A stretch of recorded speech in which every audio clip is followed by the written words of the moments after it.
Okay, what is going on, everybody? Welcome back to the Juggernaut Show. I'm your host, Juggernaut097, and tonight I'm here to do my WWE Survivor Series War Games 2022 review. So, Survivor Series War Games was on pay per view last night. And before I get started with this review, I'm going to give my quick thoughts on what I thought overall with the show. I thought it was an okay show. I didn't think it was like anything over the top. Like there were some things that I was kind of disappointed with, and it's not really much like of the in ring action. Is more with like the crowd interaction or how the crowd reacted to certain things. Because I feel like this crowd was like really out of touch with certain things, and like they didn't react to things very well. Like I didn't know like if they were cheering someone or if like they were booing certain people. Like it was kind of hard to tell through some of the show a little bit. But yeah, so this was the first time that they did war games at Survivor Series. I mean, these past few years we've been having war games at NXT, um, and yeah, let's waste some time. Let's get started with this review. So, because I don't want to make this a long review, so let's go ahead and get started. So, the first match that kicked off the night, we had a war games match. We had Team Bianca Belair, the team of Alexa Bliss, Mia Yim, Becky Lynch, and Asuka going up against Team Bailey of Damage Control with Io Sky, um, Rhea Ripley, Dakota Kai, and oh man, her name's blanking on my mind right now. She's a crazy chick. I can't remember her name right now. Nikki Cross. Sorry, her name was just blanking on my mind there for a minute. Um, I thought this was an okay match. I mean, the start of the match was kind of slow.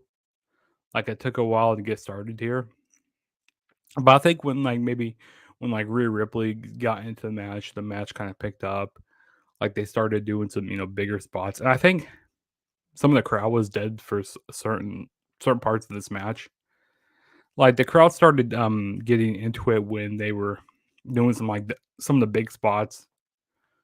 Like I mean, we saw Io Sky do a big moonsault off the top of the cage. I mean, we seen her do that before, but I think one of the first times we ever seen Io do it was, oh man, I think it was just a few years ago where she did it out of a trash can, which was pretty crazy to see. I think that was in 2020, if I'm not mistaken. What else did we see? We saw like a big kind of like Tower of like Doom, like a big suplex spot in the corner with all the women. We had a lot of candlesticks in the ring. We had like a Rhea Ripley do like a break a ladder in the ring, so that was pretty nice.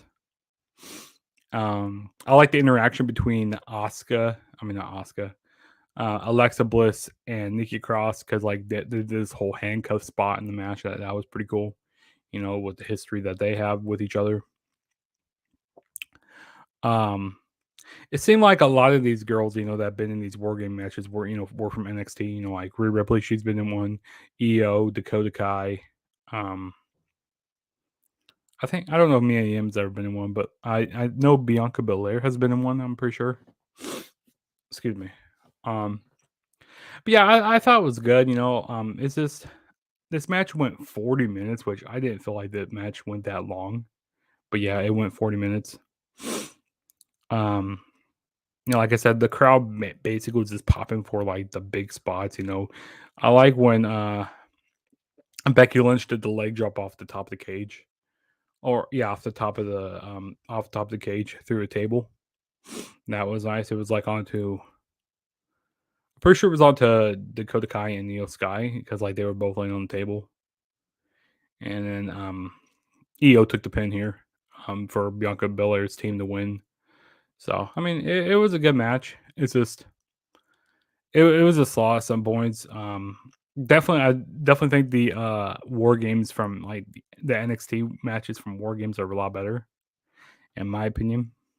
But this is more of like a WWE crowd, like more stuff on the main roster, so that some of these fans never seen a War Games match in their life. So yeah, but we will move on to the next match, which we had was AJ Styles going up against Finn Balor, and in the corner of AJ Styles, you had the OC. In the corner of Finn Balor, you had the rest of Judgment Day. I thought this was a really fun match. The chemistry between both guys was really good here. Um, I need to go back and watch her 2017 TLC match because I have to go. Yeah, I have to go back and watch it to see if this match was better or if the 2017 TLC match was better, or the 2017 the match that they had at the 2017 TLC pay per view. But yeah, the chemistry, like I said, was really good in this match.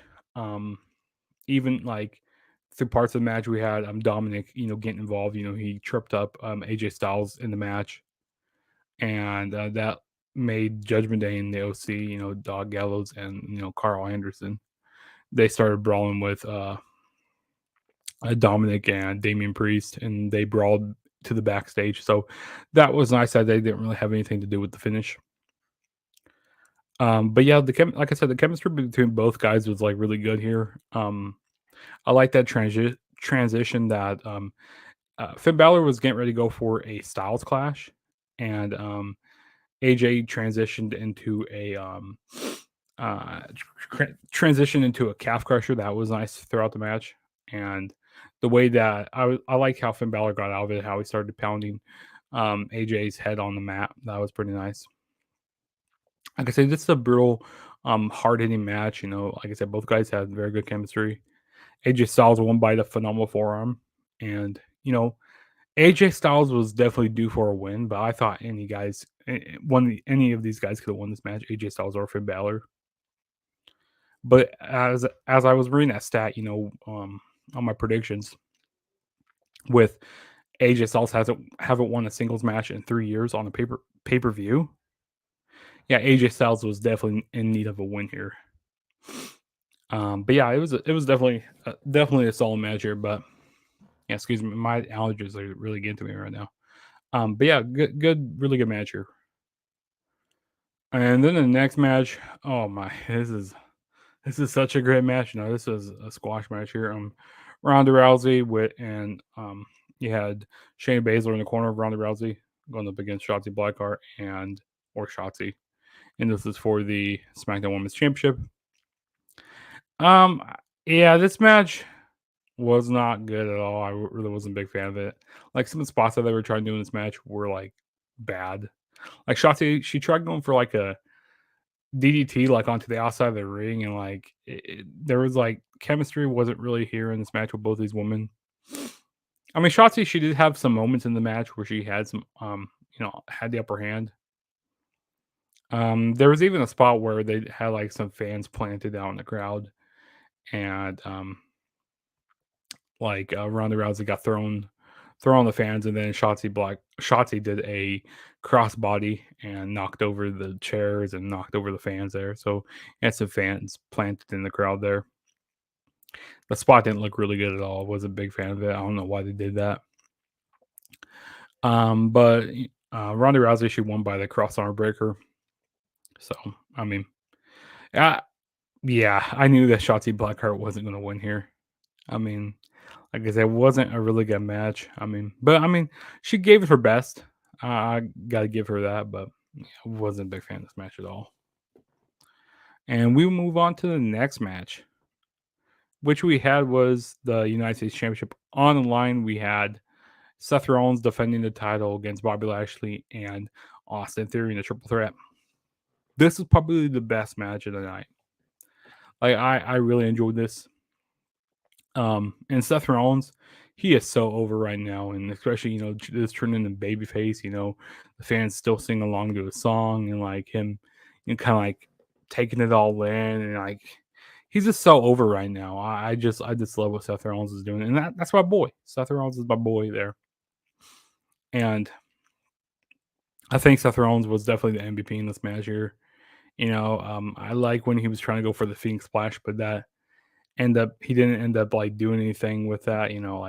Bobby Lashley moved out of the way, I even like Bobby Lashley was looking good in this match.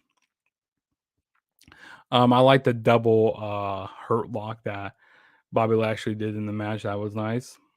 Austin Theory, he was actually looking pretty good also. I mean, this is kind of typical WWE booking here with having Austin Theory, lose a lot of his matches, kind of get buried a little bit.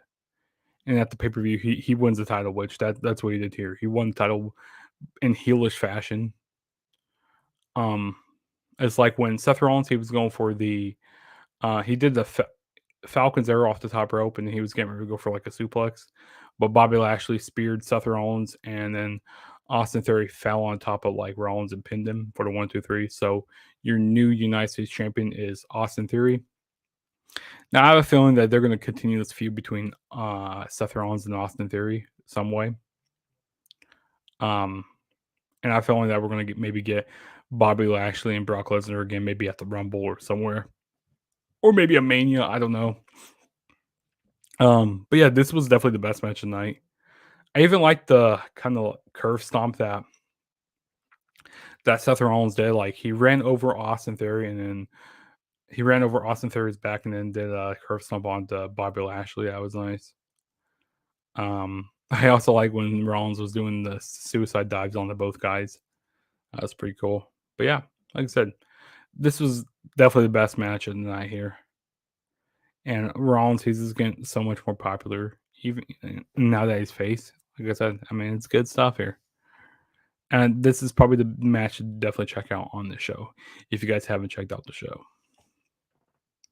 And then we move on to the main event match of the night, which we had was the men's war game match. We had the Bloodline. We had Roman Reigns, Jey Uso, Jimmy Uso, Sami Zayn, the honorary Uce, Usi Juicy, and Solo Sikoa going up against the Brawling Brutes of Sheamus, Kevin Owens, what's his name, Butch, and Ridge Holland. This was a fine, this was an okay War Games match here. I definitely think the best thing that came out of this match was like, where did Sami Zayn alliance stand? Like, was he gonna side with Kevin Owens? Was he gonna turn on KO? Like, where did he stand with the Bloodline? I think that was the best thing in this match here. And like I think it was cool, to start off the match with Jey Uso and Butch here. They like Butch. I hope they change his name back to Pete Dunne because he needs to be Pete Dunne. But I'm just gonna call him Pete Dunne here. But yeah, Pete Dunne. With him doing that joint manipulation, working on the fingers of Jey Uso and throughout the match, that was crazy. That was nice. And then second, Sami Zayn coming to the match. Like, Jimmy Uso wanted to come in, but no, Roman Reigns go like, hey, he was sending in Sami Zayn to see if his alliance still stood, with the Bloodline to make him prove himself. So that was nice, kind of helping, saving Jey Uso a lot throughout the match, putting himself in harm's way of like other people. So that was nice to save the Bloodline. So that was good. I mean, the Brawling Brutes, they really did their thing out there. Sheamus, Ridge Holland, and Butch, they really did their thing. It was nice seeing their interaction between Roman Reigns and Kevin Owens, kind of going back to their feud. That was nice to see. And and then the ending, with Sami Zayn, hitting the haluva kick onto Kevin Owens, and then Jimmy Uso going up top to hit the frog splash. Ultimately turning his back on Kevin Owens, his friend, and the Bloodline standing tall at the end of the show. So, like I said, this was definitely a solid match. Like nothing crazy. I mean, we saw we saw like a table spot, but like I said, I mean, there really wasn't anything crazy. I mean, we got the typical stare down. Like we have one team in one ring, and you got the other team in another ring, and then they start brawling. We kind of saw that a little bit there. But there wasn't like anything over the top crazy like we've seen like in the NXT War Game matches.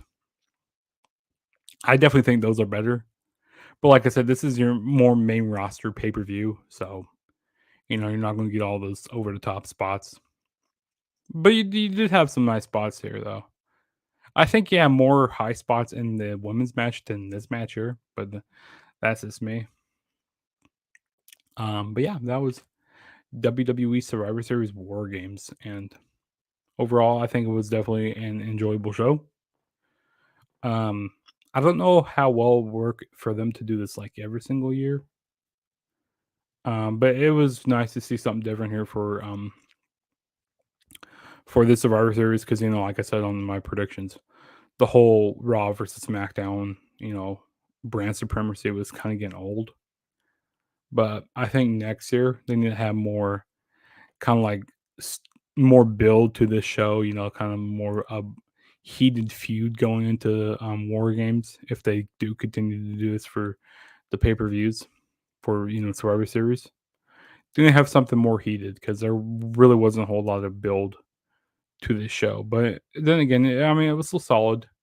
Like I said, the really only gripes I have to away from the show to take away from the show are kind of the crowd reactions and some maybe the War Games. Some of those matches a little bit like with some of the spots that they were doing. It just didn't feel like didn't have the magic like the NXT War Games matches had. If that makes any sense. But if this is your first time ever checking out my channel, hit that subscribe button. Please hit that subscribe button. I am on the road to 550 subscribers. Also, go follow me on all my social media platforms at the True JSB. You can see my my handle right down there. Also, don't forget to like my videos, comment, subscribe, as well as turn on my notification bell to be notified every time I make a new video. So you don't have to wonder, oh, when's Juggernaut making a new video? Well, you know when I'm making a video because you already have all my notifications. And some videos that are coming up are, let's see. So I got another Survivor Series retro review to do. That's going to be my last one of this month. And then I think next month in December, I might start doing my Royal Rumble retro reviews. Maybe we'll see when I'm going to do that. I plan on doing some more watch-alongs maybe this week. I don't know. We'll see what happens. But yeah, I mean, this is your boy Juggernaut saying peace out. And I'll catch you guys in my next video, whenever that may be. And like I said, subscribe. Share the video. And go subscribe to the Instant Classic Wrestling Podcast. Go subscribe to Kicking It with Leo on YouTube.